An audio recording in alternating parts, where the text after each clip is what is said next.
যে পাহাড় একদিন শুধু মেঘে ঢাকত, আজ সেখানেই ধোয়া। একটা প্রশ্ন আবারও মাথাচাড়া দিচ্ছে, অরুণাচল কার? 2025-এ এসে কি নতুন এক যুদ্ধের দিকে হাঁটছে ভারত ও চীন, নাকি এ কেবল ভূরাজনৈতিক দাবা খেলা? অরুণাচল প্রদেশ ভারতের উত্তর পূর্বের রাজ্য। ভারতের কাছে এটি সেভেন সিস্টার্সের গর্ব, কিন্তু চীনের মতে এটি দক্ষিণ তিব্বতের অংশ। এ নিয়ে উত্তেজনা নতুন নয়।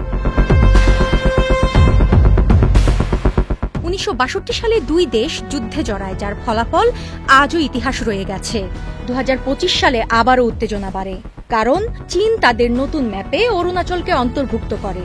ভারত তীব্র প্রতিবাদ জানায়, কিন্তু চীনের অবস্থান একটু ব্যতিক্রম। তারা বলছে, আমরা যুদ্ধ চাই না, শান্তি চাই, কিন্তু ইতিহাসের সত্য অস্বীকার করা যায় না।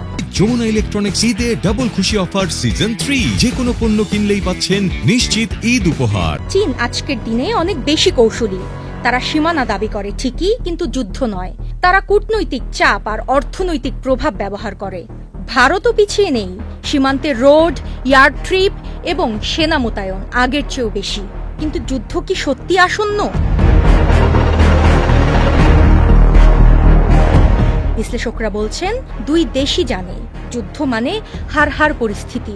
আমরা যদি অরুণাচলের আকাশে তাকাই, সেখানে যুদ্ধ নয়, শান্তি, সহাবস্থান আর সম্মানের সম্ভাবনা দেখতে ভালোবাসি। অরুণাচল কার? হয়তো সময়ই দেবে উত্তর। তবে মানবতা বলছে, এটা হোক পৃথিবীর সবার। UK Asha, channel I.